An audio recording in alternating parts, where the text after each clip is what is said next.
Today is the first episode of our Oscars 2018 series, starting with a title as long as a day without bread, 3 Billboards Outside Ebbing, Missouri.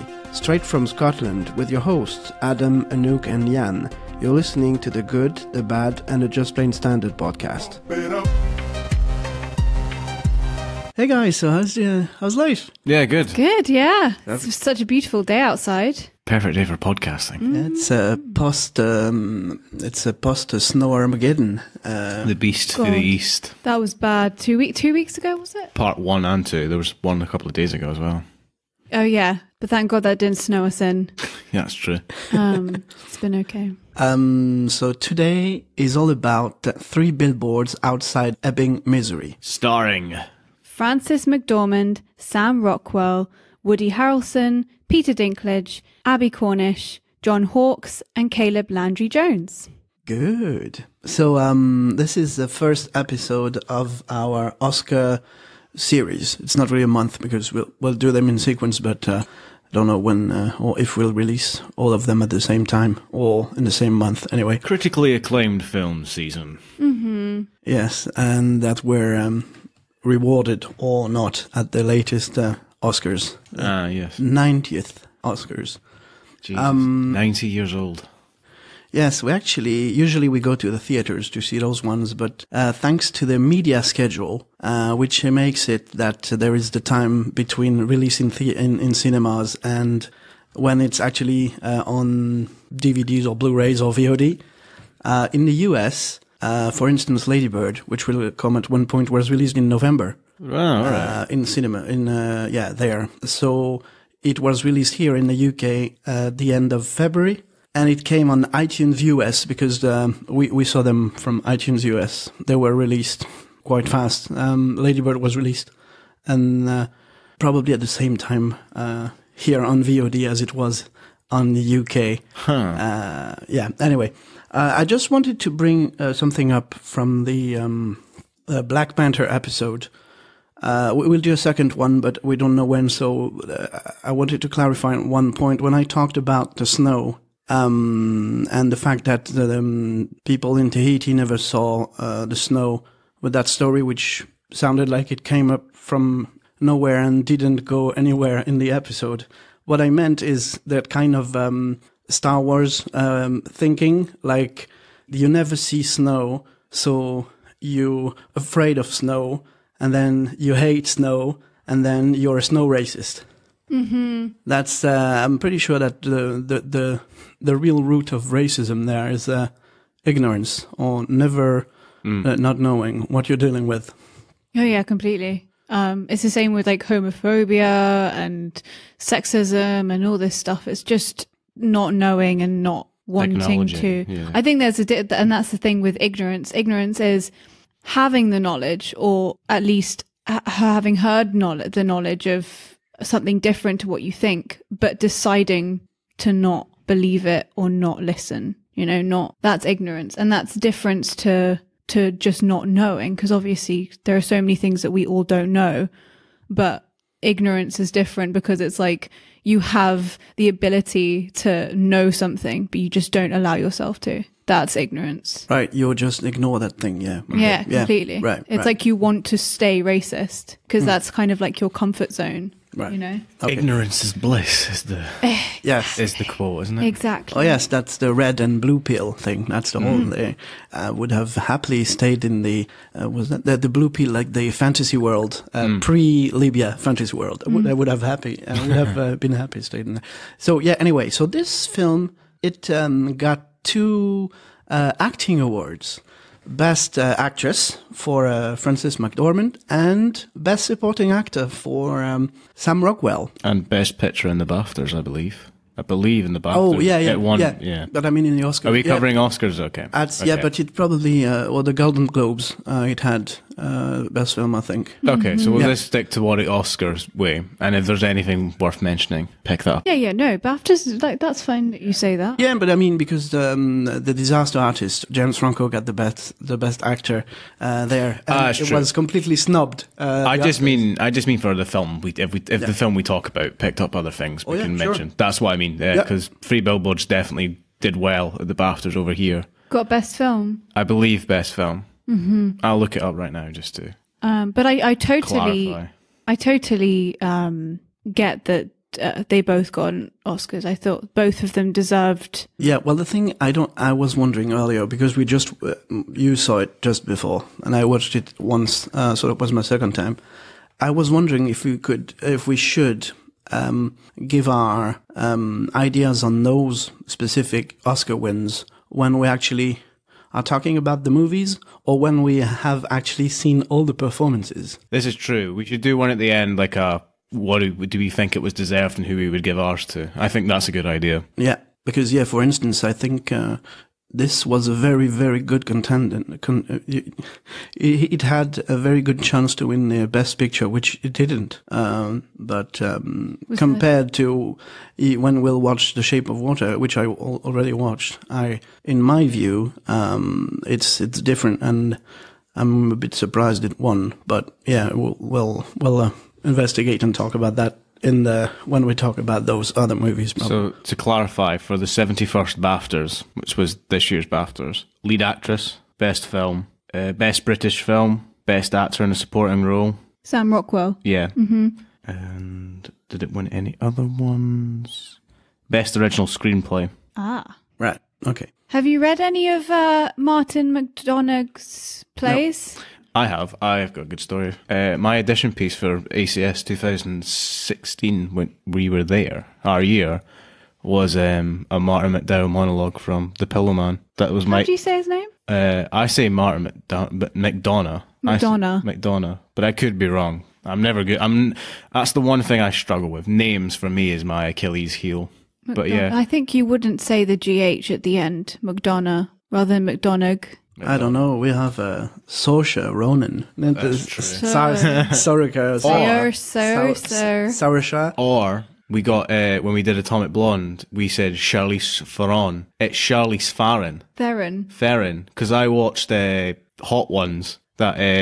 It's like a talk show where they eat wings. It's on YouTube. It's really good, actually. Yes, I also watched this one. With Sean Evans, and he introduces her, and I'm like, oh, you got the name wrong. Charlize Theron, yeah.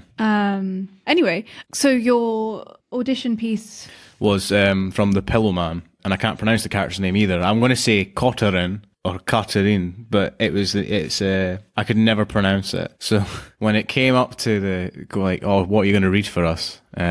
I was like, I just got to gamble and go for her name. So I said it, and I did the monologue. And what was more entertaining was the fact that our coach, Mark, I'd been rehearsing both pieces, right, with Mark, so he'd already seen them. And one of the questions I got asked was, so why did you pick these monologues? And my Shakespeare piece, which was Richard II, Mark had told me, he recommended me to do for my other drama schools. And so I said in my audition, I'm like, essentially, Mark told me to do that piece to the audition panel, and I was like, oh well. But yeah, I did a Martin McDowell piece. He's very dark and tackles usually quite working class, very almost like small towns. Well, he uses totally out the way places, like in the back streets of Ireland. So I think he's Irish. I'm not sure. Deep America, like the movie U-Turn was. I don't know if you've ever seen this one. Yeah. It's like the deep... or even the deep south of Deliverance as well, which is a really good film and book. It's a very good point you bring up about small towns. I think small towns are an excellent way to showcase popular thoughts, because you have this place that is so set in its ways that it contrasts what we think is the way everything should be. So it's a very good writing trait. And also, it seems like quite a lot of the people that live there have their roles and keep them. And as you said, set in their ways, but that usually means that things never change. That's actually a good question. Can you relate to that, being from London? Well, it's very difficult for me to relate to knowing everyone around you. But then again, I spent quite a lot of time in Chelsea. Yeah. And I mean, that sometimes feels like a small village because they like to stay in the same place, and they quite a lot of them have the same jobs. I mean, in the financial sector, and they wear suits. Even with that, your friends from Chelsea were like another smaller section of that area as well. Yeah, like you know everyone. You like walk down the street and you'll always pass someone that you'll know. And that usually means that people always have to look good or have to be on their best behavior. And that kind of vigilance is tiring, you know? Like you're always just worried you're going to say the right thing or the wrong thing and blah, blah, blah. What is my status? What is this? Like there's so many things that I think being brought up in London, you don't have. Not even in the boroughs sense. Because obviously you would have... In a smaller sense, yes. I mean, it's kind of like a very human thing, isn't it? Like you have gangs, you know, and that's probably the same thing. Like you have your status. Yeah, of course. You have your... So in a sense, yeah, maybe in certain boroughs of London, you'll have that. So did you have people that you would know, like, he by nickname? Because I did. I mean, we still do. There's a guy in Dunfermline called Disco Deek. And everyone knows Disco Deek. People from Dunfermline that listen to this podcast, oh yeah, Disco Deek. I haven't actually seen, because obviously I don't live in Dunfermline anymore. I haven't seen him in years, but you know, he would always like pop into shops and everyone's like, oh, here's Disco Deek coming. And you know, he was cool with the name. Like every year, there's a petition to get him to turn on the Christmas lights in Dunfermline because he's like a town character almost. Yeah. Mm-hmm. So yeah, I get that. I get that small town demographic, that thing. What about you, Yann? Where did you grow up? Did you grow up in a small town or did you grow up? My dad worked a lot. So I was born in Aix-en-Provence, which is in kind of a bit west of the French Riviera. Well, we moved quite a lot. I went from the south to the deep south to Parisian region. Okay. And then we settled for the longest time in the center. The idea was when I was in Provence, I started to have an accent. And the Marseille accent is the worst. Like, I mean, my mom learned English with a teacher who was from Marseille. And it was so, hello everyone. Today we are going to talk about the weather.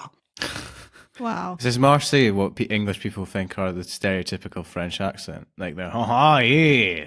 I have never located this one. I've always wondered that too, because I'm like, Where does that come from? Well, it comes from "Allo, Allo" a lot of the time, which was really like World War II. Yeah, it was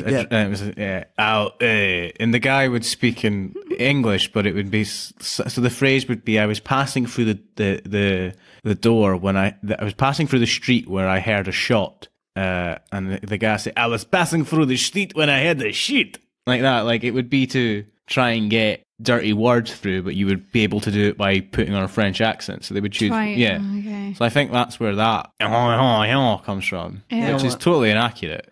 When I was starting to get that South accent, they just said, "Oh boy," so they moved. Well, that's the reason afterwards, but it was for work, obviously. And but the place we moved and we stayed for the longest time, like almost 20 years, was in the center of France, where it's notorious that there is no accent. Right, okay. So I don't have any regional accent, thanks to this. Oh, okay. But this place was in the country. So it was a small town. Okay. Yeah, it was small town stuff. I don't remember growing up in huge megalopolises. I just lived in Dunfermline for 19 years. I moved just before my 20th birthday. Or was it my 19th? No, it was my 20th. Definitely. My 20th birthday was about a couple of weeks after we started ACS, and that was the first time I moved. Yeah. To Glasgow, which is a city. So it was moving from a small town to a city. Well, talking about deep south accents. So I went to see at NT Live Cat on a Hunting Roof a few weeks ago. My favorite play. I love it. And Tennessee Williams drama. Yeah. Yes. I know that some people in our former student mates did not go see it because the trailer looked weird. And indeed, you have to get past the accent because it's really strong. I didn't really realize. So it took me half an hour to actually get into the thing. Whereas, because it's obviously theater and the screen is different, so they have to project and everything, so it amplifies the issues. I see. Whereas here, you don't, it's just like in the play, it felt fake a bit. It was good, but it felt weird. While here, you feel like they're just those guys, basically. Yeah, of course. Speaking their own accents, yeah. I remember when we were at drama school, that's one of the reasons why my General American, I didn't do as well as I wanted to, because there were some words that sounded like I was really technical on them, so it didn't come out as natural. And that's something that if you want to do an accent for something, know that you're really good at it, because as soon as you break that fourth wall, almost, the illusion is completely broken, and you're just like, yes, I cannot tell you how. And I mean, maybe it's because I'm an actor, so there are some things that I notice like 10 million times more than probably like anyone else. But if an accent is bad, I can't. Yeah, and you have a bit of an advantage over me on that, because you mostly have to work on the sounds. I managed to nail down the sounds every time 2 years ago, but the issue was the rhythm. Because French and English are different rhythm, so that requires a bit of extra work. You went for separate lessons, didn't you? You travelled in the beginning when we had Alex as our teacher. You travelled and did extra lessons. Yeah, it was mostly rhythms, also sounds, but I had the sounds. I mean, because that's usually how you can trace where someone is foreign, because it's not about it sounds wrong, or it's just the rhythm of it is very different. And you can get that, especially with Spanish people, if they're doing a film, and you listen to them and you don't know why, but it sounds different. It sounds nice, but it sounds different. And you're like, why is that? It's because their rhythm is completely different to ours. Like, I mean, I'm going to use the example I use all the time, which is Mel Gibson. You know, when he's on the horse and brave, it's a lovely day for a ride, isn't it? And it's like, dinner, dinner, dinner, dinner. Yeah. And it's like, but that's when you know somebody is struggling with an accent, when that dinner, dinner, dinner, dinner is nearly every other line. Or it's not even it's every other line, it's just that's consistently there that you begin to notice that, you're doing a rhythm. I mean, it's a matter of pride from foreigners, because I think I get only 1 times out of 10 now someone who would say, you're French. Most of the time they are like, I didn't really narrow the accent down. Where are you from? And that's kind of that's progress. Yeah, that's a pride thing that we have, I guess. Managed to fool, just like when I was in Italy, I was able to order pizza at night. Like, you wouldn't notice anything. But yeah, you would when they ask questions. Afterwards, I would do my monologue for the ordering, and then they would ask questions. I would just take the phone and give it to a colleague. Like, what did you just? Because I don't a thing that my parents always, when they come here in an English-speaking country, they want eggs. And obviously they are asked, okay, scrambled, poached, and whatever. They just want eggs. Like, it's, when there is a follow-up to you had your nice little monologue prepared for two weeks, and I will ask, I want eggs and everything. That's very funny. That'd be quite interesting to see in the future when Yann goes for like a big audition, and it's obviously for like an English role or a British sounding role, and he goes in and speaks. You know, because sometimes they tell actors to go in with the accent because it'll throw the audition panel because they know you're doing a voice. Well, I mean, we've seen Network, right? The guy playing Schumacher, the guy who has sex, kind of, he's Scottish. Yeah, he's in a show right now. Well, Really? It's just finishing up called Shetland on STV. He's in Shetland. That's the main guy, the main detective. He's done a lot of stuff. I recognised him immediately. Oh, yeah. But it was very good. I'd forgotten that he was Scottish until I saw that show. I was like, oh, yeah, that's him from the play. Wow, that's good. Yeah, I've seen an interview about Network, actually. He and the actual actress that were doing that. Yeah, I saw it. And it was, okay. And properly Scottish. Like, so Yeah, very oh, yeah. Oh, yeah, oh, yeah. Really? Wow. But then that's why it's like, I completely understand when, of course, it's so much harder to do, project and do an accent, but there's kind of no excuse because you're in an amazing production of Cat on a Hot Tin Roof, and you probably have amazing voice coaches, and you probably have the money and the budget behind you to like do this extra work. There's kind of no excuse to be having a horrible accent, especially when it's not just one person. It's like both of them talking in a really bad drawl. I mean, it's not like they've put on a production because of the names of the actors. You know, like you get with musical theatre sometimes. It's like starring. I don't know. I'm just any celebrity. Oh no, I'll take one. It's actually true. Apparently, Ariana Grande is going to be in Wicked somewhere. Well, you know, but obviously she's a singer. But you know that sort of thing, they like put a celebrity name or somebody that's well known to bring in tickets, and then afterwards they go, right, can you do the accent? Yeah. And then they find out, oh no, she can't. Like her in Singing in the Rain.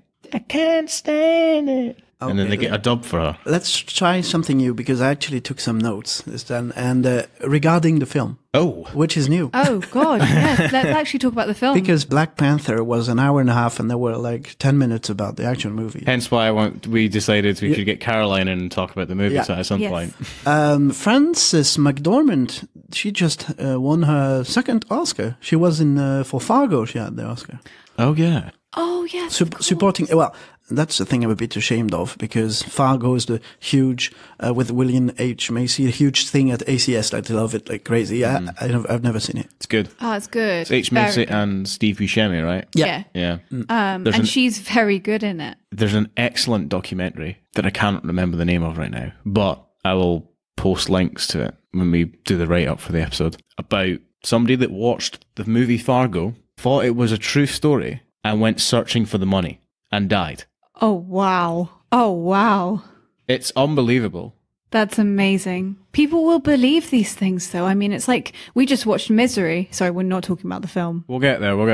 The Stephen King? We just saw it. Yeah, cool. I saw it for the first time. I thought it was incredible. And I used to watch, do you ever see French and Saunders? Yes. Yeah, and they do Misery. They like joke about it. Okay. And I never understood it, and now I do, and I really want to watch it again to like understand the jokes. But yeah, Frances McDormand. Well, her speech was a bit crazy blue hair feminist kind of stuff, but let's forget that.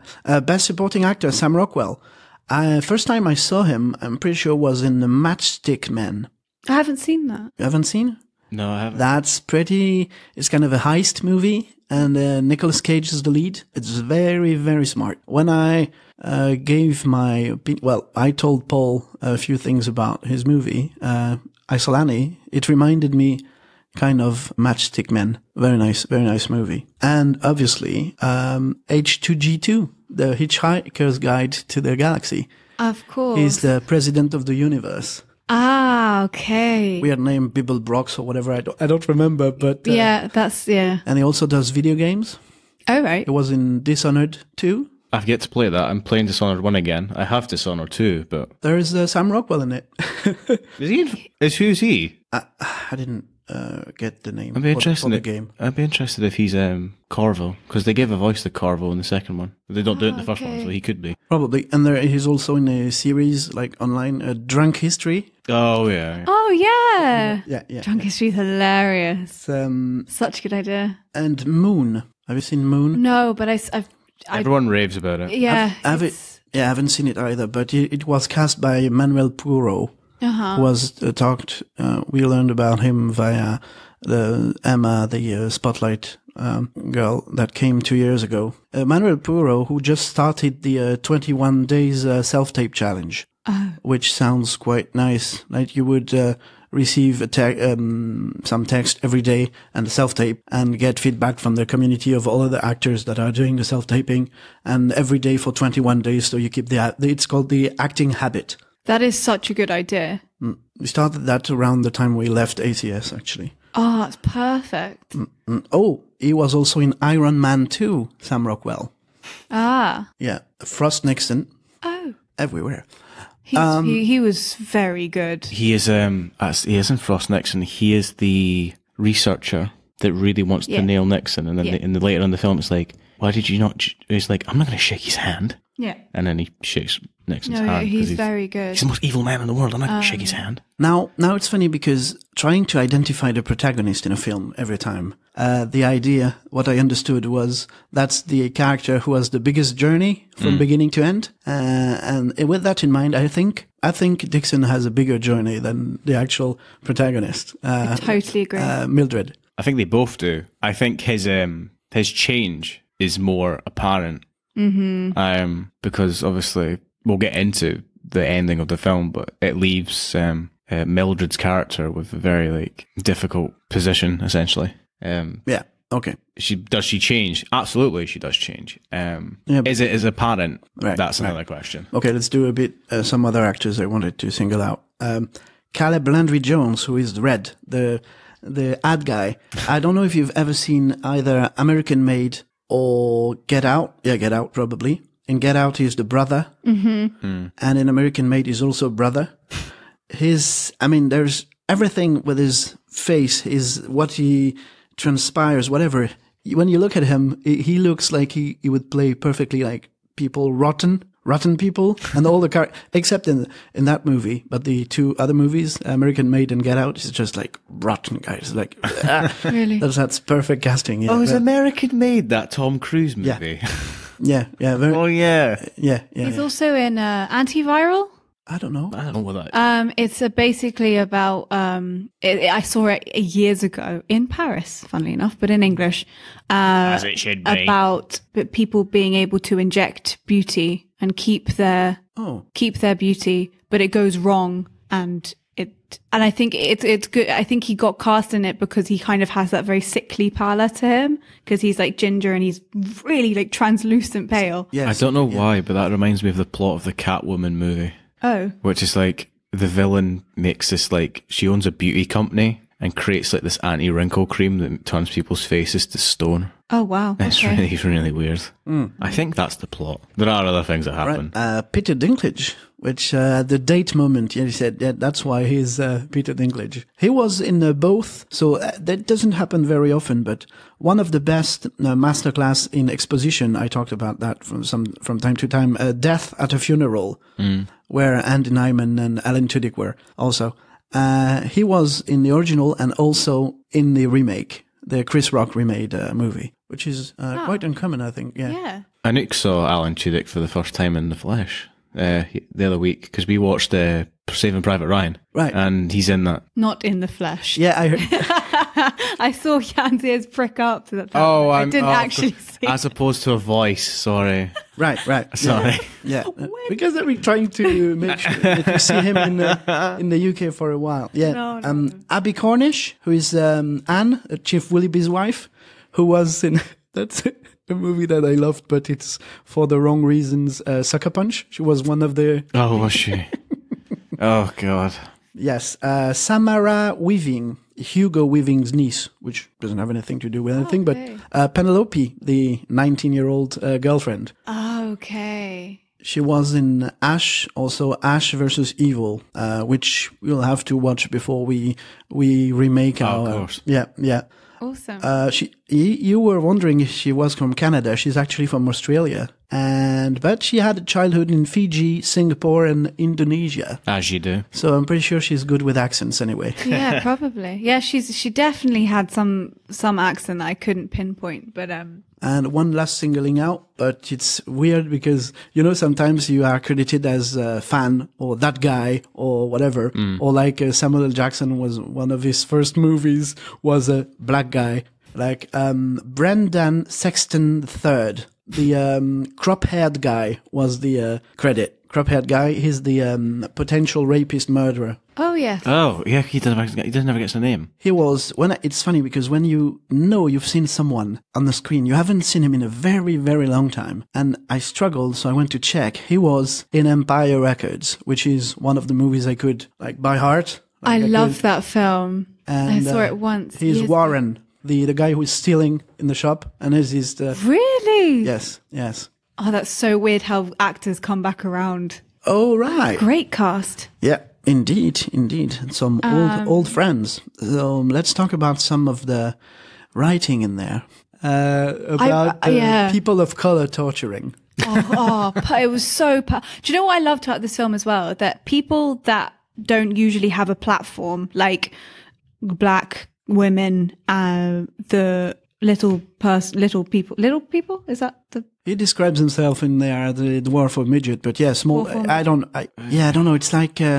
It's the same kind of question as the one we had with Maddie, which will come out at some point. Yeah. I think you're supposed to say little person. That's what I heard. Anyway, If that it's they not, kind of had if it's not, we're incredibly sorry. I'll just call him Peter. Peter Dinklage. Yeah. But no, but I just mean that they had like a moment where they could talk. Do you know what I mean? Like they had a platform to say, actually, this is what I think. And I think in many films, even if they are as progressive as they are, they don't have that time where they let that person speak. And that's what I quite liked about those moments. They were like, even that joke with the whole, oh, she said the N-word.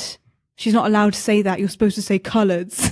It's just in the context. She said N murder and torturing department. You have to say it's coloured, racist. Yeah. Or people of colour. Yeah. Or when any chief. When the new chief comes in and he's like, don't you crackers have something else to do? And he's like, oh, it's not racist. Yeah, it's like, wow. Yeah, the new chief, which I didn't realize the first time, actually, that he actually saw him beat Red. Yeah. I was just, like he said, was busy throwing someone out of the window. It was, that's a bit extreme from the chief to fire him like this, but I actually saw him, so I didn't catch that the first time. Yeah, so it was quite nicely kind of breadcrumbed in, like, dear. Everything. You don't see the billboards right away, Yeah. and you see the first whatever. Here's the difference when you get somebody that writes plays as well as films, right? You get things in there that don't further the narrative, but they're there and they totally work and they make it a bigger picture. I mean, Ma'am, it's the same, how you can talk about anything and the underlying subtext is always there.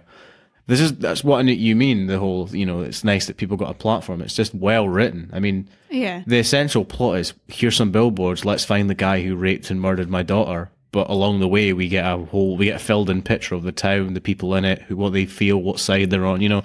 There's a whole feel and a whole thought out and created world for this one film. Also, the chief dies at some point, and he continues to further the story with letters. Yeah, so that's quite cool. Incredible! It was so good, especially because after he died, you'd kind of think, "Oh God, everything's going to go to shit now," because he was kind of the only one in the police force that seemed to kind of give a shit about anything. And actually, it went the other way around. Because of him, it was like through his letters, he was able to change Sam Rockwell's character Dixon's into a nicer guy, and he made what's her name? The main character. Yeah, Mildred. Mildred. Smile and be nicer, and the very nice moment, and because we don't always watch movies together for this, but we did for this one. So I watch also. I know from Adam that it's entertaining to watch Anouk while we watch movies. Oh yeah. That was a very good acting moment, which I also reacted to because if you don't put in the work and you just don't care, you won't be doing that. When Dixon is going to have a smoke outside and there's the flame, and as he's just been burnt badly, he's like, okay, it's like, wow. Some random non-dedicated actors could have just had a cigarette, but he was clearly in there. Yeah, I loved that. As a burn victim, Anouk, do you have that still? Do you have anything that you flinch immediately to? Yeah, water. Hot water. Yeah, water. No, any running water. Anyone running water. Yeah, it makes me kind of. Liquids just makes me nervous a little bit. I can feel it. So that's the thing with acting. There are little minute things that if you don't do your research, you'll miss. That is totally something you'll miss. It's well documented that, It's a smart business, I would say. Also, it's you could have, Anybody can act. Anyone can get up and read out some lines and throw some tactics on it. But it takes real dedication, skill, and care and love to nail roles and nail those small details that you would never notice, but if they weren't there, you would notice them. Yeah. You know what I mean? That sort of, it needs to be there, but it will be unnoticed sort of aspects. There's a theatre quote I will remember forever from Oscar Wilde Shakespeare. You've got a real nice cock, Mr. Willoughby. For an innocent moment, I thought, is Martin McDowell put one of his own quotes in his own movies? That's from a play somewhere. It's from The Pillow Man, or in Bruges, in cinemas. It's on DVD, available at your local convenience. But no, it wasn't. It was just a well-written play on words. A well-written play on words, yeah. Oh, yeah. In one of the previous episodes, we were trying to narrow down a ton of phrases that you were saying often. I don't know if you remember. Oh, on the podcast, I say it all the time. Yes, and we didn't narrow it down. It's probably not the same, but Willoughby in this one says something quite often, which I realized that was the thing I was thinking about, that you are saying often that I've never heard that much before. And this is a case of type of, I've never heard that turn of phrase that much before but it must have been like in the last 10 episodes or something. It's funny. Speaking of phrases, Anouk, you didn't know what the buck stops here meant. Yeah, I thought she meant that like the buck in the sense of money stops at the chief because he's getting a lot of money. He's like not caring about actual cases. He's just getting paid. That's how I took that. But my understanding of that metaphor, it's a metaphor, right? It would be a metaphor because it's not as in like, so it's not a simile. I would say it's a metaphor. Yeah.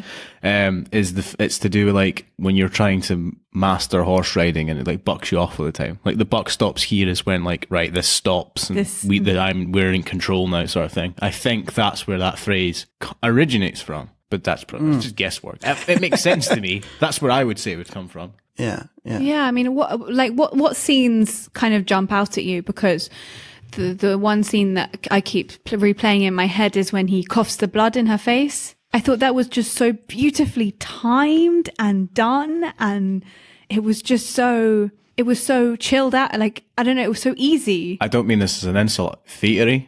Yeah, it was almost a bit much, but not. And the sense of like, when a scene needs to have a turning point, there needs to be something new happens. There you go. No, bang. and also and there's a new thing in the room. It furthers our understanding of the relation of these two people, how she reacts to that, even though she just put the billboard with her his name. And so, yeah, it was, that's a very good moment. And indeed. Yeah, that's true, actually, how she says, oh, no, baby, I understand. Like, let me help you, rather than, oh, fuck you, I don't need this. Yeah.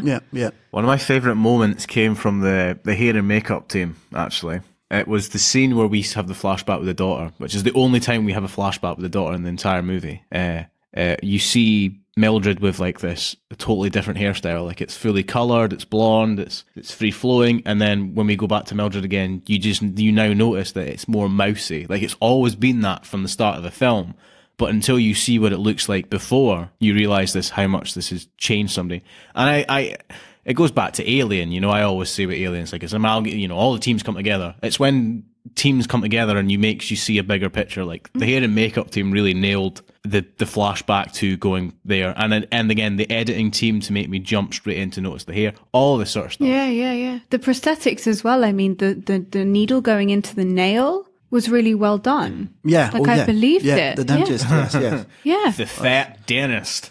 And it didn't seem one-eyed crazy lady. It didn't seem gratuitous, which was nice as well, because I think sometimes it's like, oh, did you really need to show that? It wasn't like that. It was saw trap or something. I think Mildred is a beautiful character. I don't know if you've ever seen. I think it's called Falling Down with Michael Douglas. No.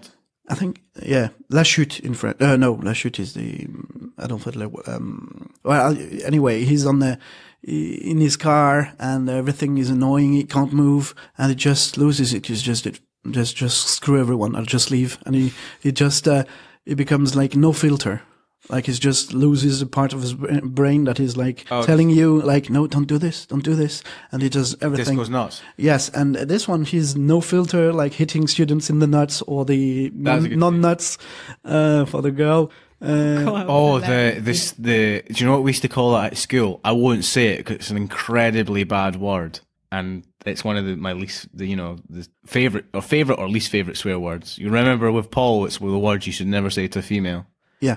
At school, I remember that being called a sea punt. Sea punt, as in the word sea punt. Yeah. No, I understand. Yeah. That's what I knew that, and we were like, "Oh, Jesus!" Yeah, I quite liked how she didn't change the thing for women. It was just like equality. Each one of you. Well, it wasn't even that. It was just that she, as a woman, she would know that is also painful for women. Of course, yeah. Which was funny because usually it's not seen in films where the woman gets kicked in that area. Yeah. But it was even more brutal. To watch, like her doing it to a girl. I immediately went, ooh.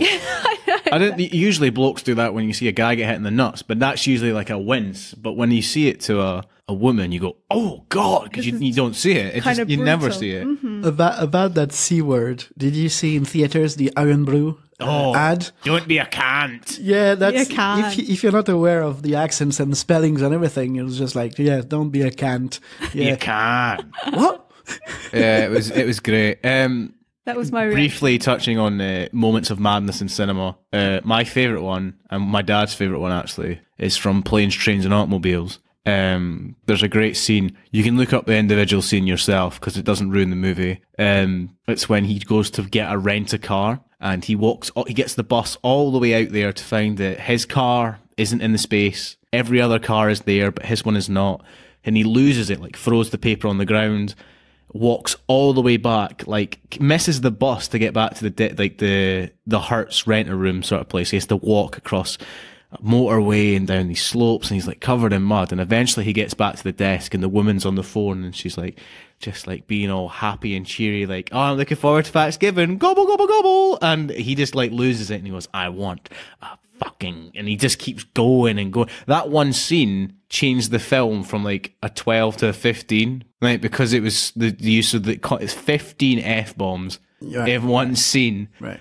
And it's just beautiful. I won't ruin the punchline, but that is definitely, go and just type in Trains, Planes and Automobiles, rent a car scene, or gobble, gobble, gobble as well. That'll work. It's fantastic acting by Steve Martin. It's amazing. Well done. The way Mildred goes at the church police, and it's just yeah, that's the kind of stuff you have in your head. The angel or devil or whatever, they're battling in your head, and you don't see. You have filters. She has no filters. Question for you doesn't. two: do you think that when she has that great scene with the priest, which is the first case of excellent writing in this film, you're like, oh, this is going to be good. When she talks about if you're all culpable for the death, so forth, if you were a cribber of blood. Do you think that the priest was up to stuff? Or do you think or am I just reading too much subtext in being an actor? I didn't notice that. I didn't even think about that. I was just thinking that that's the whole thing that she's taking to the police. Like, it doesn't matter if there's only one bad egg. You've joined the group, so. Well, we didn't watch this one on the big screen, so we didn't notice. I've just had a major revelation by you just saying that. That's the through line of the entire movie. Oh. If one person does something, you're all culpable. That's why they go off to kill the other guy, even though he isn't the one that raped and killed her daughter. He did it. I didn't even spot that. Did everyone else see that? Penny drops over here. Oh dear, Adam, come on. You're on a movie not reviewing. We're on a movie discussion podcast, and you didn't even notice the through line. Come on, son. Yeah, but yeah, and they also are not sure if it's the good thing to do. Because it's always like if we talked about it multiple times here. If someone is terrible in his stuff he does, but does great art or whatever, are you liking the artist very much and just despising the man, or just dismissing the person entirely? Can you imagine how Is this a hint on Hitler? No, I was about to go here. No. Not necessarily. I was about to make the joke that history would be so much more complex if Mein Kampf was like an excellent book. Like if that was like a literal piece of art, like it was phenomenal writing, that would totally change the context.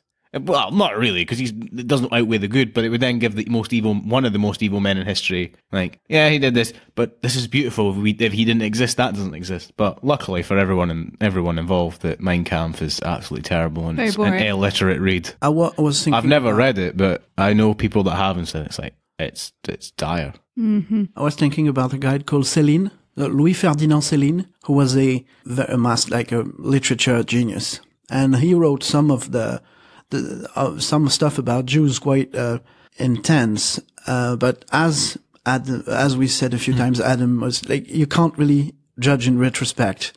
Yes, because you're not there and whatever. But most people, there are some people who really like his literature work, and who will despise the actual guy very much, and some will just ignore whatever is done in his life. I mean, Walt Disney, right? Yeah, but Walt Disney, the thing is that it depends on where you lean in the... So if you think that it's more moral to steal something from a rich person than the poor, that's it. It should be an issue, both of them. The thing about Walt Disney, from what I understand, is that he was an entrepreneur, and in his view, he didn't understand why all his employees were not as focused on the job as he was. So he was doing like 24 hours a day, and it didn't even cross his mind why all of his employees wanted vacation. And so that's what I understand from the Disney about the work thing. I don't know anything about anything else. I've never actually read this stuff about, he says. I know that everyone says he's an anti-Semite, but I've never read it, because you know when you hear one of these statements, like, oh, he was, you just immediately assume, like, okay, he must be. Like, for some people, you never look into it. I'd be quite interested to look into what has been said. And the thing in France particularly is that if you're not a Jew, whatever the way you talk about the Holocaust or everything, you will be seen weirdly.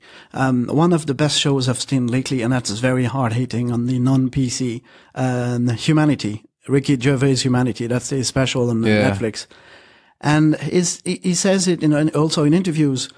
The thing in France is you can't even joke about the Jews if you're not Jew.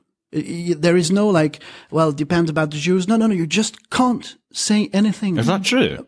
In France, yes. In France, if you not even deny, or if you emit doubts on the Nuremberg trials conclusions, there is legislations which makes it that you can do term in prison. Wow, that's mental. Wow. I did not know that. It could be just symbolic, but there was a guy who actually did a year in prison. Oh my God. Yeah, the Ricky Gervais, he goes at the transgender, because there was a thing with Caitlyn Jenner at some point, so he addresses that in his special. And that was an interesting point in that special. I'm not all the way through it. I need to be I love the original podcast with Ricky Gervais. I do like his other one as well, the Deadly Serious that's going on right now. I like that too. Stand-up specials, I've always been a bit like, I'm not sure, but I think it's because I've talked about this as well. You have to be in the mood for something. And I think Netflix has that issue sometimes, that you have to be in the mood for either the show you're watching or the comedy stand-up. Like, I worked as an usher, and I know for a fact that any usher will tell you that audiences that go and see comedy shows will enjoy it regardless. If an audience saw exactly the same show, one was sitting at home watching it on television, and one was sitting in an auditorium in a theatre, 100% or the higher majority of the people in the theatre will laugh and enjoy it, because they're there to see it, they're in the mood, they know what they're getting. I think comedy specials on Netflix are amazing and really funny, but you have to be in the right mindset. And I've not been in the right mindset to sit down and watch the whole special, so I'm not going to judge if I think it's funnier or not. Yeah, I think Ricky Gervais likes to go overboard. And especially nowadays when it's like there are so many PC police out there, you can't say anything without offending someone. But actually, Ricky Gervais is the one person that talks about that. He'll go on talk shows and he'll talk about it, and he'll say, look, I don't care if you're offended. That's got nothing to do with what I'm doing in my job. And you've probably completely misunderstood my joke. Which is interesting, because that's basically what jokes are. Yeah. Yes, and also most of the time he's misquoted. So he's writing every effect, every second, every pause, comic timing and everything, and he's misquoted. They remove some words, and it becomes because it goes out but wrongly, and it becomes a bit racist or a bit transphobic. But the thing is that you can't laugh about certain matters, which is insane. He talks about rape in his special. A woman to Twitter, who said, no, you can't joke about rape. That's insane. Well, it depends on the joke. He's not saying that rape is a laughing matter. He says that there are some jokes which act as comic relief or whatever, that are not encouraging rape in any way. Anyway. I think people immediately assume if you joke about rape, then you find rape not a serious thing. Yeah, I think that's the confusion that people have. So absolutely, rape is not funny. So rape is funny then. No, that's not the point. You missed the whole. Yeah, exactly. And his other point is that if you're making jokes about it, you're making jokes at the expense of people that actually rape. I think. Yeah, there's a massive difference. Or who is racist or transphobic. The Caitlyn Jenner thing, I think that's actually really important to joke about things like that, because it makes fun of people that are actually transphobic. And I think media and social justice warriors, they give intentions to people. So he's of talking course. like this about rape. He must himself be a rapist or love rape, or Yeah. like when he does like no, nobody laughs about rape. You know, the report from the girl is so I saw him. It was a tall blonde and. He was approaching me, and then he said, "I'm going to rape you," and I was giggling. No, that never happened. I actually remember there was a comedian when I worked as an usher. It was exclusively women. I saw about 4 or 5 women walk out in outrage at what this guy was saying. I believe it was, I want to say Peter something, but I can't remember off the top of my head. I'd have to look it up, but I might have been Peter Davidson, I think it was. The Doctor. Not that one. No. Okay. There's a comedian that was at the Edinburgh Playhouse a couple of years ago, and there were people walking out. He's like, it's so offensive. I wasn't doing like the inside ushering, so I didn't see the show, so I don't know. But I'm like, some people don't look into what they're going to go and see. You know. Yeah. If you find that, that's the thing, like people, he's a stand-up, he must be funny, or they come along with a partner, it's like, I really like this comedian, and they go, and they're like, oh my god, this is so offensive, I don't like this. It's like, it's a responsibility on anybody that watches anything, right? To look into it before you watch it. It's like, a lot of videos, like, the following footage contains scenes that you might find distressing, you know, like that whole jargon, and people go, I'll watch it anyway, and then you don't have the right to be annoyed if you were distressed because there was a warning. Yeah, and also given the warning. Yeah. They go for the shock factor. But shows shouldn't have to do that. And it's like if you want consensual, there is a special that just appeared. I talked about this in my parallel podcast. About he's called I'm shitting on you, Uncle Bill's Gazebo. Well, no one is listening, so it's but it's just on Anchor, that's why. There's a French comedian, Gad Elmaleh, who was born in Morocco and French comedian. He was the top comedian in France for a while, and he's a performer. Really juggles music and guitar and everything. And he just came to Netflix with 2 specials, one in French and one in English. And the English one, just as the French, is very consensual, and it's very nice because it relates to. So he came to live in the US, and he gives all the differences, like accent and the words and stuff. So it's very. Even though he's has a habit of laughing at his own jokes, which is a matter of annoyance in France, but it doesn't do that much in his English special, and it's a very. As a French guy coming in English countries, I relate a lot, and it's very, very funny. It will probably help you understand a bit more some of my struggles watching it. It's called Gad Elmaleh American Dream on Netflix. Yeah, I think I've seen. Does he do one in Arabic as well? No, that's another guy who does no. Oh, okay. Yeah, okay, he's from. I've seen the start of this one, but that's not the same guy. Okay. Because there's also one that's like he talks about being in America and how kind of weird it is and difficult. Before we jump back into the movie, I'll just make a point. If we did for example, I know we're going to do an episode in the future on a film that contains something very graphic. We will talk about in the future Gaspar Noé, Irreversible. Yes. For episodes like that, obviously. We will put a disclaimer at the start of the episode just to be sure. But I think it's like when you listen to something, would you look that thing up before? Because I have an example when I didn't. I had seen the trailer for Human Centipede, right? And now playing podcast, I used to listen to all the time when I was a teenager, right? And they had a special on that. And I was like, I don't know. And at the start of their episode, they spend about 10, 15 minutes going like, look guys, this is not safe for work, like reassuring. And I'm like, we have to do that as entertainment because we never know who's going to click on. Like, if an 8-year-old listens to that Gaspar Noé special, like, I don't, what that contains.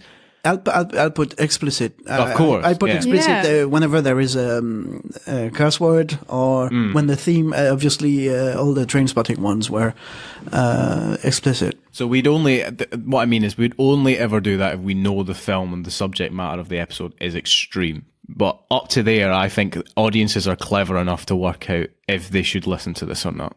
Hard candy will be a hard one also. Oh, yes. Of course, yeah. If I'm offended by something, I look at myself more rather than outwardly saying, you made me watch this. That's bullshit. You completely have the right to do whatever the fuck you want. I'm swearing a lot. I'm sorry. It's what artists do. It's like, It's our job to highlight these so then things. I'd be like, why am I offended? Why does that offend me? Oh, it's not because of what he's saying. It's because people don't talk about women's issues as much as they should. That's why those women are walking out, because he's making fun of something that women have to deal with, but it's not his problem. Your problem is you can't look inside yourself, say, oh, I'm offended because society doesn't allow women to speak. That's completely different to what this guy is joking about. It's like, I just thought of an idea, going back on the whole people saying rape isn't funny. Like, if there's a difference between somebody making a rape joke and somebody going, look, you were raped, ha ha ha ha, and pointing and laughing. Like, in the second case of like the pointing and laughing, A, the comedian is bad because he's laughing at that person. And also the people laughing with the comedian are bad because they're laughing at that, because the joke is not a joke, it's a joke at somebody else. I don't think a comedian I've seen yet has been clever enough to write a joke that makes somebody in a lesser situation the butt of the joke, but the joke is to highlight people that laugh at that. The only guy I've seen close is when we were at the Fringe and I laughed at something and the guy went, that wasn't the joke yet. And I'm like, that's a great point. Like, can comedians structure something to highlight issues inside other people? I know people in film do that. Yeah. You haven't watched the whole special, but he Does he do that? He talks about rape, Ricky Gervais, and he does. I'm feeling it does something like this. Yes. Okay, Yeah. I'll finish the special then. Or it's an interview or something, but yeah. So to jump back in the film, I have just Chiquitita, you and I know. That was great, it. Great scene. I from the very start, so the music was obviously composed, most of it.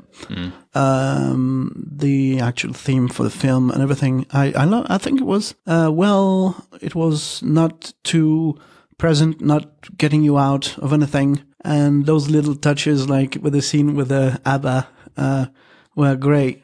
Do you have any highlight or reflections on the soundtrack? I liked how, and I think that connects to the fact that he's a playwright as well, Martin McDonough. I hope I'm getting his name right, because he plays with the audience knowing something that dramatic irony, basically, where the audience knows something that the character doesn't. And you almost want to shout at him to say, turn around, like a pantomime, but he's got his, and you don't know if he'll make it out alive, or, you don't know what's about to happen. And I think that's a very theatrical thing to do. And I mean, also just the color scheme. It was just very pretty to watch, like the fire behind him. It was just like very pretty. I think the thing that most got me with the soundtrack was near the very end. It actually triggered me to think the film is wrapping up here. It's like one of the last pieces of music when we get like a lot of like a banjo and like slide guitar and all these southern sounding music. And it just made me think, I'm like, yeah, southern music it's a lot of the time is confused with country western music. Like, hey now, da, da, da, da, da, da, where's my horse? That sort of except country western music has changed from like into, have you ever heard modern day country music now? I've no, not at all. Country music, our friend Donna, we used to love a song called Wagon Wheel, which is a very good, like very country sort of feel, which is a very excellent song. But modern day, like country western music is really weird now. It's like half, what's the right word? It's like half pop, half, I think it's called country rock or country pop. I think that might be the subcategory. I'm totally wrong there, but it's like, hey now, that that one. It's I probably should not. That one. It's like I've had a lot to drink and I probably shouldn't drink because I might get off with this girl when my girl's back at home, sort of thing. Like it's all very feels very fratty, almost like fraternity, that sort of thing. But it was nice to hear music that you could attribute to more than just country music. It was uncategorized. It was just these instruments that are famous from the South, like slide guitar, banjo. Like I like Leonard Skinner, which is very much a South band. Like they always. Well, I mean, they have the Confederate flag behind of course, them. Yeah. So there are a lot of bands. It just reminded me of that sort of music. I'm like, yeah, there's more intricacies is the best word to southern music. It's not just somebody with a banjo going, yeah, Oh, give me another bucket of moonshine. I turned into Mr. Hanky from South Park there. I mean, I made that point with Black Panther that it was nice that they actually brought kind of African style music and instruments and singers and also fashion designers. Like, I read this article that quite a lot of the things that they actually used were from Africa, and the designers were African and had like things that were actually in African tribes and stuff. And I thought that was really nice. And it's the same in this film, where it's not so in your face, but it's got kind of subtle things that bring your awareness of somewhere else, you know, into your mind, which is nice, I think. Should we go into the rating or something? Yeah. You feel? Do you want to go back on the conversation we had at the beginning about the protagonist then? Because we can now talk about the end now that we're at the end of the episode. Yes, that's interesting. Yann, go on then. Make your point for Dixon being the protagonist. Well, because I had the feeling that, so it was a transformational journey that he had, completely transformational, from a guy who was clearly addicted to beating black dudes and who was clearly under his mother's, we had something weird with his mother, to actually getting to the point where he's actually genuinely caring about people. And, you know, there's something that you would never have seen him do at the start when he's in the hospital, or when you can see all his fragility and openness when he's talking to Mildred about this guy that he took some DNA from, and he did a great job. Sam Rockwell, the last time I saw him again was in Hitchhiker's Guide to the Galaxy, the guy with two heads and everything. So obviously that's the bit of a jump into an excellent direction, and he won an Oscar for it. So that's quite good. I think it was heavily transformational, which I don't feel was for Mildred. As I said in the beginning, I think it's to do with a obvious change. It's very seeable, his change from this racist cop to a more open and more willing to see both sides of an argument case. For Mildred, I think she definitely has a journey. We should clarify for protagonists, when you do script analysis, we understand the idea of you figure out who the protagonist is and who the antagonist is, and what do they want throughout the film, what obstacles do they face to getting that want, and then finally, how does the journey change them? If we do that for Dixon, totally works. You're right. And his obstacles are they're each other's antagonist, in a sense. But I do believe that both of them are protagonists, hence why the film ends with both of them, because you can't not answer or give a conclusion to either one of them. There has to be a resolution for both characters, or the film would feel it loses something. I think she changes because her journey is the fact that she is so willing to sacrifice anything to get this answer. She starts the film with this military-esque line of investigation, like, I am going to get to the bottom of this regardless of who I hurt. And as she goes along, she has people that she has to fight against. But I think the most apparent one is her son and his reaction. I think that's one of the first turns she has, is like seeing how he is reacting with school and all that. And then we have the change as well when Dixon gets involved to help her. Like, as well as like, maybe I'll never get this answer, but I have to let people help me. Like, there's a very much mentality. She wants to be on her own. She wants to do it herself. Fuck everyone else. I'm going to do it. And as the film goes along, I think one of the turning points for her is that conversation with the deer. Ooh. I think that's a very important moment in that film. It's one of the scenes that people could go, why is that there? But I think it's very important to her, because I think that's the beginning of the foreshadowing that we might not ever know, really. Yeah, she starts by hating everyone, and then she lets people in. Yeah, well, in terms of change, you would also argue then, Chief Willoughby has the most radical change, because he starts alive and he ends up dead. But I mean, in terms of and especially the fact that they end up together at the end. I think both of them have to be a protagonist. Whether the story, it doesn't make a difference who. And you as a viewer, if you choose one as the other, I think both of them are, personally. And they both got the Oscar. Yes, very true. Yeah. I think, and it's kind of totally deserved. I mean, My thing is, I think the most important scene for her transformation especially was the scene with the wine bottle. It looks so much like she's about to hit him over the head with it, and she gives it to them to drink together and probably get drunk and, you know, Go home together. go home. Well, yeah, have a relationship together. Yeah, So- that's also a very good storytelling standpoint where you don't see you already in your head you see her Yeah. bashing the heads with a bottle. And again, it's to do with the angle of the shot as well, because the shot is of her holding the bottle from the neck. yeah. You know, when you hand somebody a bottle, you hold the bottom of the glass, like the thicker part. Because she's holding the top, you think she's just going to turn that over and smack it. Yeah, exactly. As well, the other thing in the movie that I really appreciated is Deep Free with Peter Dinklage. We have a Deep Free, which is two characters' legs, and Peter Dinklage is in the middle of the Deep Free. A Deep Free for listeners is, I think we explained it before. If you, me, Anouk and Yann are in a Deep Free. If you ever watched the video podcast, that was from one angle, when we're sitting on each side. That's technically a Deep Free. It's not totally a Deep Free, but it could be argued as a Deep Free. It's when three people are on screen and they're one in the middle and then two on each side. Which is way farther. Yes, That's yeah. the, yeah. And so they all fit in the same picture, Yeah. essentially. Yeah. During the ACS time, we illustrated the smaller bits of the structure about the plus minus with Nemo.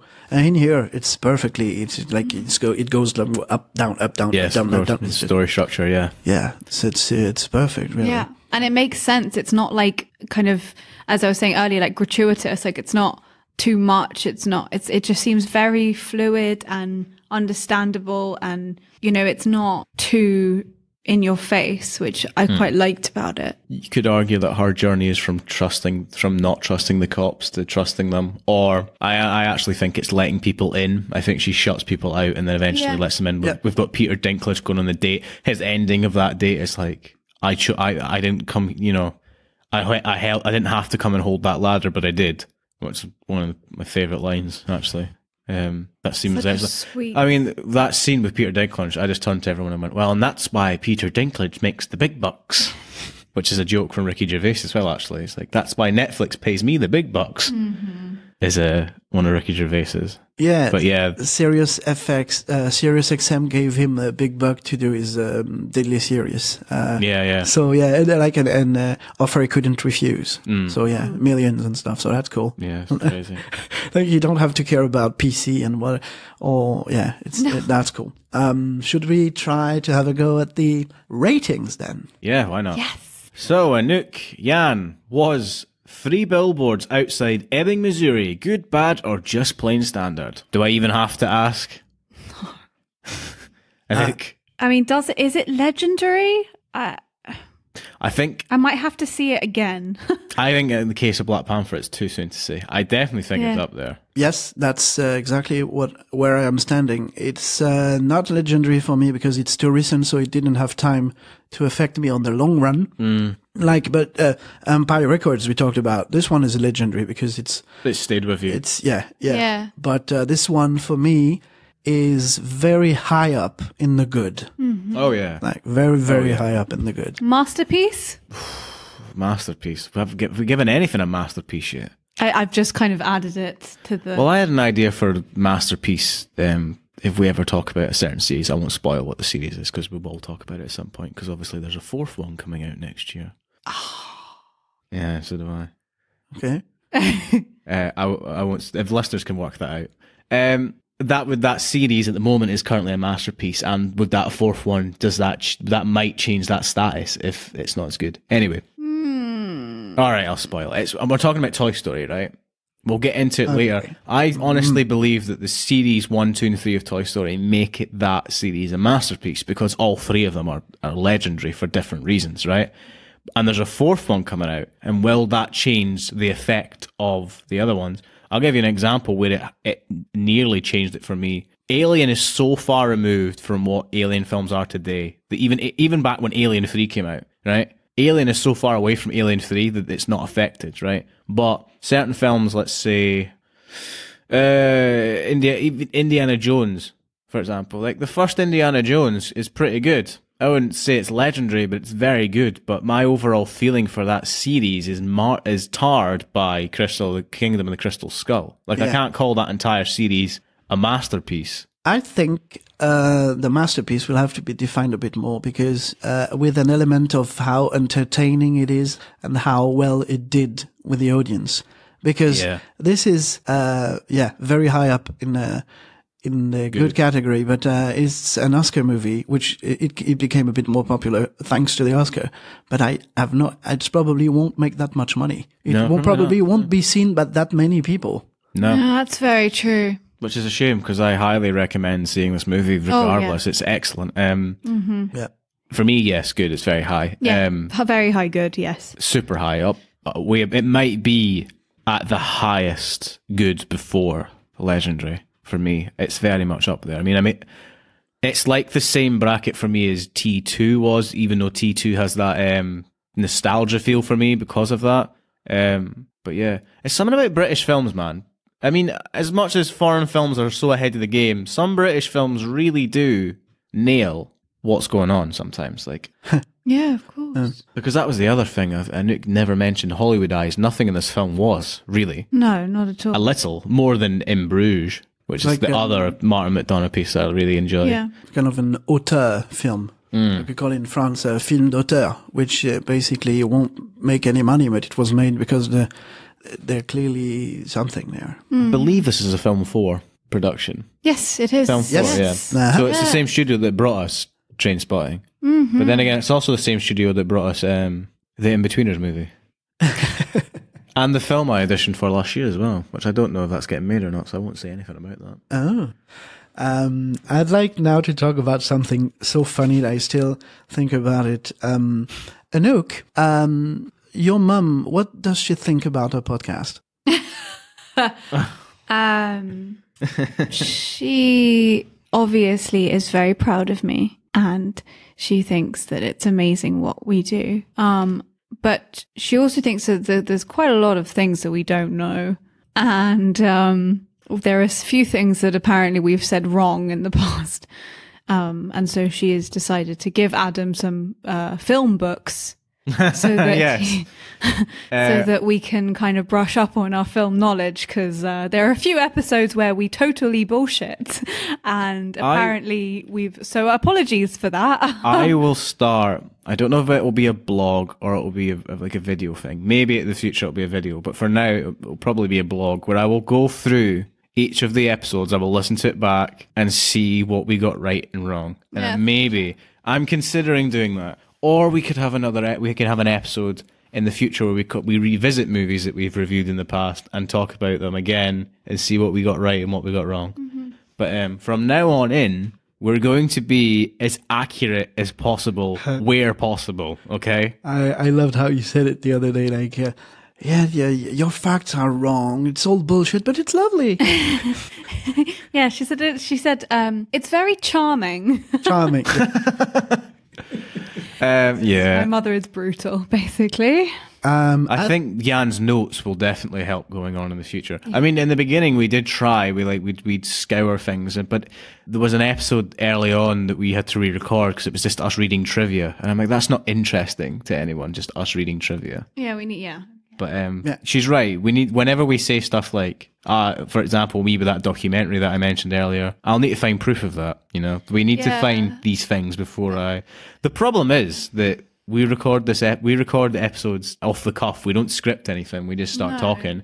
So, and we don't have the ability to check while we're doing it keeping the flow. So it might be worth doing like bonus, like 0.5 episodes later on after Yann's done the edit and go, right, these things we need to look up.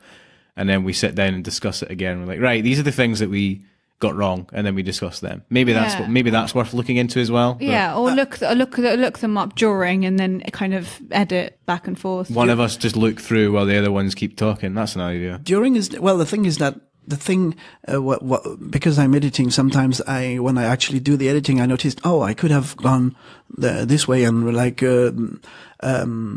jumped, like used something that was said to go further and everything. But I was either focused on the notes that were coming so I didn't. And some of the times, just like when I talked here about, when I brought up the racist thing at the beginning, I bring them back in follow-up episodes, kind of thing. Yeah, and actually, that's something that I should probably follow up. The suffragette dates that I gave were only for white women. I think we should probably talk about the fact that Asian women and black women were not given the right to vote till, I think, black women were only 1964.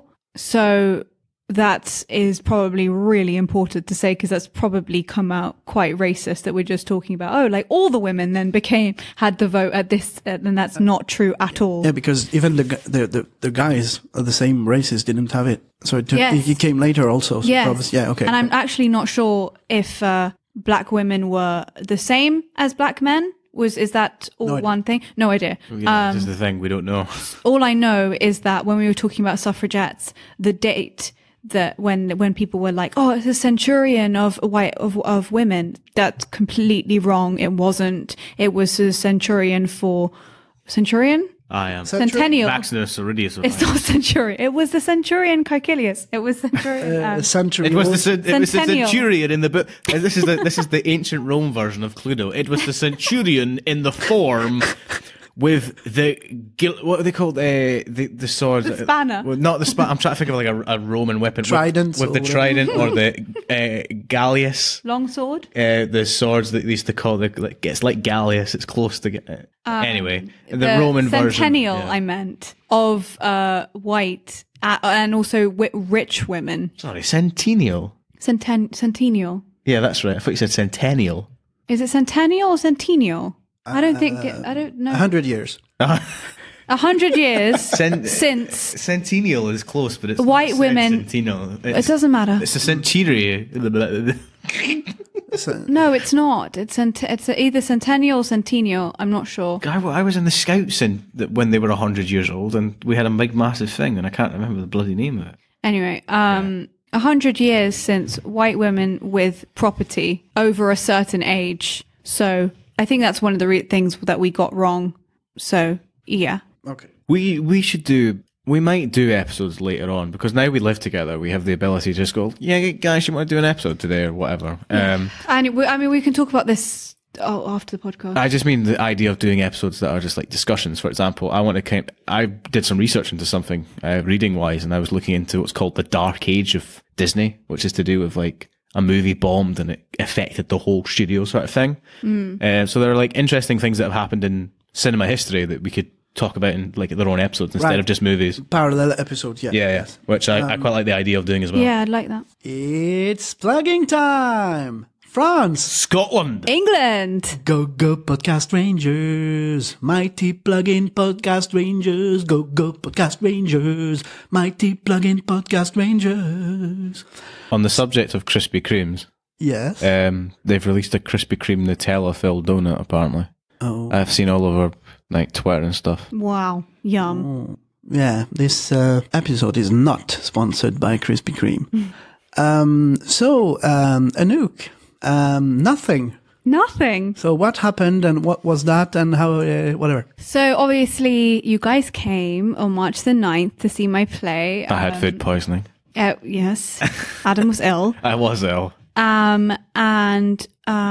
It went really well, and amazingly we got to be invited to the Isle of Mull. They have a youth theatre there. And we have been invited to perform Nothing Again. We are looking into dates. We're hoping someone in October, but I'll let you guys know more when we know. Yeah, so that's really exciting. I quite like when Anouk told me this. I'm like, do you know what the population of Mull is? She's like, no. I went, Mull's it's 4,000. Yeah. 4,000 people live on the Isle of Mull. It's an isle. Yeah. Let's hope to get all of them. Seems nothing. Nice. You can say if 400 people went, you have 10% of the entire population of Mull saw your play. You know, bragging rights. Yes. So if 40 people saw it, that's 1% of the population saw it. You know, Yeah. that's amazing. That's the biggest. That's actually quite a good statistic. Actually, it's like, oh, we play to 10% of the entire population of somewhere. Wow. Oh my God, really? Like Maddie and his Chinese. Of course, yes, yeah. That's the global population of the Earth. So, Excellent. yeah. Yeah, we actually got 130 people in Glasgow. That's really so good. I'm hoping that we can kind of sort of get that amount in Mile. Maybe not that amount because it's a smaller area, but, you know, in proportion. Is that very remote? Like, let's say if we wanted to also, well, we've seen the play, but we'll have to see you everywhere. So. Yeah, you guys have to come. It's not bad to get to. It's not one of the far. It's not like Arran and the Orkney Isles. It's actually, I heard 3.5 hours on the train from here. Oh, there's a train and then a ferry, I guess. No, because Probably, it's a yeah. proper island. It will be a Yeah. It's not it's not like Shetland. It's not miles and miles away. I'll have to let you know. Okay, awesome. Well, listen, we'll wait for this. Yay! Second plugin thing. There was a line. More plug-in podcast. Yeah, yes. There is a line in there where Chief Willoughby talks about to his kids, saying that his wife has a mummy's Chardonnay migraine. So as you probably know, my mum has a vineyard in France, and we just had for our most recent red, the 2012 red, gold medal. Ooh, Really? Yeah, Wow. we had silver ones. We had several silver ones. We had a gold medal. It's a kind of a regional award thingy, but most of the people actually accredited to actually taste and are professionals. Like, oh wow. Nice. Enologists and industry people. So yeah. Cool. That's Very well really, really cool. That wine is excellent. Your red is like my favorite thing in the world. Is that the one that you brought back for Anouk? You told me that was like an early one. Maybe two. I brought, that one I brought is the one with 50% of variety, which was completely removed from Provence. We have a spot where we have some of those vines still. This one with the 50%, we can do whatever we please with the percentages of varieties. The one that got the medal is strict. There's GOP kind of. Wow, nice. Kind Very of well done. Very cool. Yeah. That's kind first gold medal, so that's quite cool. Well, I think we're good. Yeah. Yeah, very good. This is the first one of Oscar season. For example, we're going to have a discussion episode where we discuss all of these movies within the context of who would we give the awards to, was it fair, what do we think? You know, that'll be a discussion episode at Yes. the end once we've done all these. Yes. So coming up, we'll have The Shape of Water, Call Me by Your Name, The Darkest Hour, the one with Denzel Washington, which was just one award it was competing for.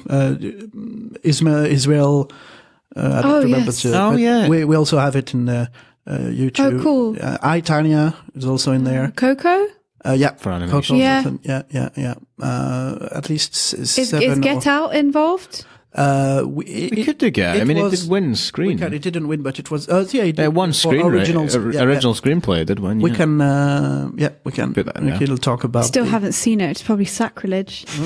Yeah, well, I was spoiled the ending, so it was a bit of a drag. But yeah, it's very nice. We'll use that pretext of Oscars to put it in there also. Yeah. No, I know the ending because of it's everywhere now, isn't it? So, but it's fine. I might know it, but I can't remember it. Yeah. That's us for today, I think. Magic. So You know. we were Adam. Anouk. and Yann. Bye bye. Bye. Bye.